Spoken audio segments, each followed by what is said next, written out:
And quickly, not to repeat what's been said, but I mean, think about it. The meteoric rise of this young woman is extraordinary. But a point I'd love to come back to is a person who is, I presume, in roughly her position today under the Biden administration, is a fellow by the name of Thomas Zimmerman, whose previous job was working at the Chinese Shanghai Academy for Social Sciences, which is renowned source of recruitment for Western spies for Chinese intelligence. What could possibly go wrong having such a person in the Office of Personnel at the White House? Just a quick word about the center and what we do. It's an organization that is intended to champion Ronald Reagan's strategy of peace through strength. I continue to believe it's the only effective approach to protecting our country's vital interests. We do it in collaboration with others on a whole host of issues, and it's a privilege to be able to say that I think over time we've punched above our weight as what we call the Special Forces in the war of ideas.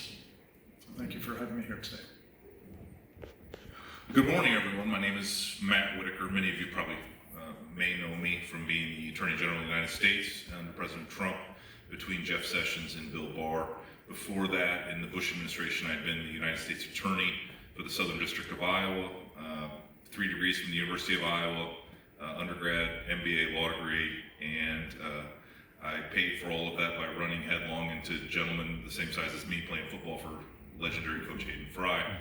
It's an honor to be here at Liberty. This panel, I think, discussion moderated by Jordan. I wish I had some accolades to share about you, but we just met right before we came out. But I'm sure after this I'll have all sorts of lovely things to say. But it's really an honor to be here on the campus of Liberty.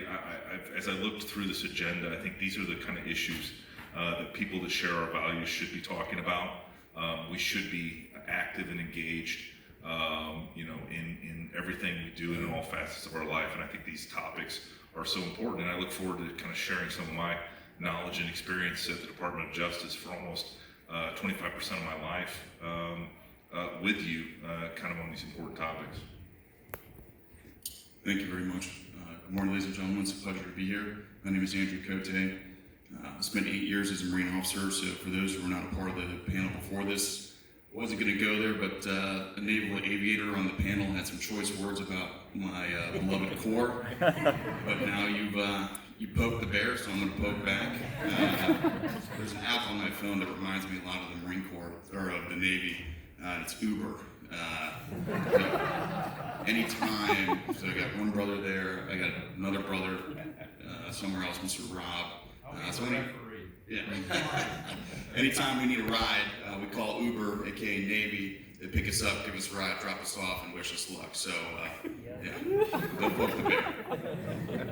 America doesn't need a Marine Corps, they want a Marine Corps. So again, Andrew Cote from Michigan, was fortunate to serve as a Marine officer for 8 years.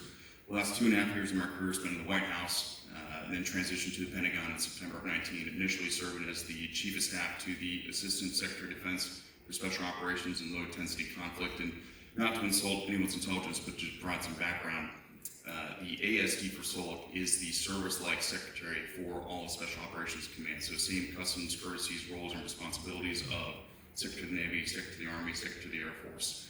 Same customs, courtesies, etc. So we're talking about a 70,000 person enterprise and a $15 billion budget. So really jumping into the deep end of the Pentagon as a young 30-year-old dealing with SOCOM. So incredibly fortunate for that opportunity. And then had the incredible opportunity to replace Joe Francescan as a Deputy Assistant Secretary of Defense for Special Operations and combating terrorism. And again, as was mentioned on the panel before this, we talked briefly about the National Defense Strategy. And for some of the students that are listening and those in the seats here, I would encourage you to Google and read the Irregular Warfare Annex to our National Defense Strategy. There's an unclassified version of that, and you can read online. Obviously, there's classified versions of it that have more language to them. But it's the first document of its kind in our nation's history, and we're very proud of that because it came out of our office.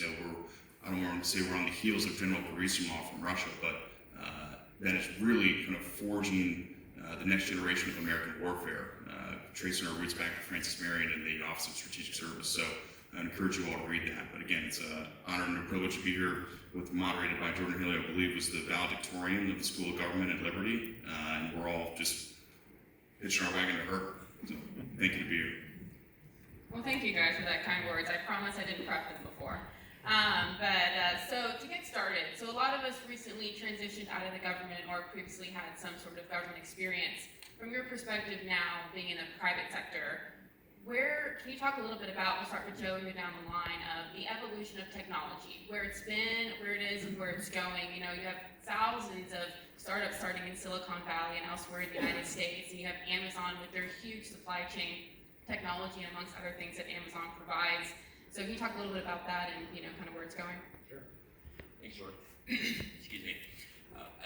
It's pretty simple. Adapt, adopt, or get left behind. I think Tennille put it a great way yesterday where she described the influx of AI coming into government, or coming into technology, into corporations.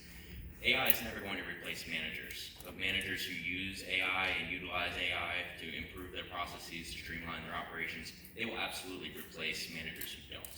And I thought that was just really great and concise and put forth what it is that we're up against and what it is companies need to do to adapt and survive.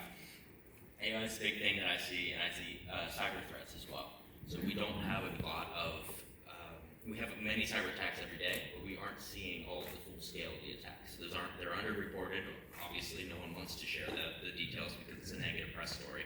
But it's similar to depression and kind of the suicide issue with our vets, where this is something we need to adapt and confront together. This is something that we need to shed light on this, and then we all figure out together what the best way forward is. The Heritage Foundation, I don't want to tout one over another, but they put together a great, and I'm not affiliated with them, but they put together a great advocacy for a national cybersecurity reporting database, and that would encourage and I think require all firms to report cybersecurity intrusions when they occur, because that gives folks a better idea and companies a better idea of what are the threats that we face from our adversaries, whether they're near peer or other, and what is it that other companies are doing to defeat them that they can best adopt those best practices. I neglected to mention that one of my past lives was as an assistant secretary acting in the Pentagon under Ronald Reagan. I'll never forget a Defense Intelligence Agency briefer coming into my office at the time and saying, apropos something I knew very little about, in that closet you could have a biological warfare production facility. And nobody in this office or walking down the hall, for heaven's sakes, let alone outside the building, would have a clue that you did. I mention it because one of the technologies that I'm particularly riveted by at the moment and very concerned about, in part because I do a radio show called Secure Freedom Radio that's podcast everywhere. And I had as an interviewee today, Dr. Lawrence Sellon, who, among other things, served in the Army for 29 years, including at Fort Detrick, talking about what we have learned about biological warfare capabilities on a far larger scale than that little office closet out of communist China as a result of its attack against us with a biological warfare weapon called COVID-19, CCP virus. We can debate whether it was deliberate or not. That's, I think, increasingly likely, but whether it was or whether it wasn't, what we know is it served as a proof of concept for a biological attack that they have built their program to perform. In fact, it's been reported from a private briefing to party cadre back in the early 2000s that the then defense minister of China, a fellow by the name of Chi Hao-qian, told them that Deng Xiaoping in the early 1990s had started this program, illegally by the way. They have a treaty obligation not to have a biological weapons program. He started it for the purpose of depopulating the United States so it could be colonized by China. And what we've learned from the COVID experience and looking more intensively at published open source material out of China is they have been designing, in part we now know, with research funding from taxpayers of the United States, as well as with Chinese People's Liberation Army scientists working to this day inside the United States, how to tailor biological agents to attack specific ethnicities and other demographics. So this is a technology that if we don't get our hands around right quick in terms of how we do better at defending against it, how we better understand what's being done by adversaries, and it's not just China, unfortunately, I think it's all over the world. But the Chinese happen to be pursuing it particularly aggressively, and I think this requires our urgent attention. Well, that's great news, Frank. This is a great question, and it's probably not enough time in the day to actually explore all the facets. But as he points out, artificial intelligence combined with robotics, I think is going to be obviously the future. You're going to have more and more remote control conflicts where the warrior is actually not on the battlefield. And reading history, and again, I think we all need to make sure we understand both history and human nature, is to suggest that what is happening in this asymmetrical war against our adversaries, whether it's China, whether it's Russia, whether it's North Korea, they know they can't confront our warriors on the battlefield. But what they can do is they can affect the people, the population, much like bombing places like Dresden, Hamburg, Berlin did to the psychology of the Germans in World War II. And if you read World War II history, for example, and there's other examples, but you think about how popular belief and the people are influenced by these asymmetrical wars, whether it's cyber hacking and ransomware, whether it is all the other disruptive things that our adversaries are doing to us to destabilize us. This is where we need them.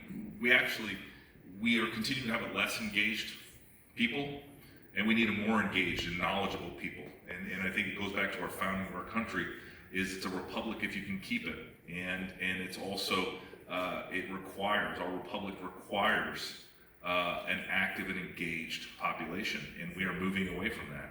And, again, all of us in this room of faith need to make sure that we go to the source of all knowledge and pray that we are equipped to handle these times and that our republic will survive, because I don't think there is any doubt. We can debate the desire of the CCP to colonize the United States of America, but I will tell you, our forefathers, whether they came yesterday or whether they came 300 years ago, certainly found this a great place to colonize. And so we should never, even though there is currently a Rome, there's a Greece, there's no Greek Empire and there's no Roman Empire anymore. And so we need to be prepared, and everyone of good faith needs to find ways to solve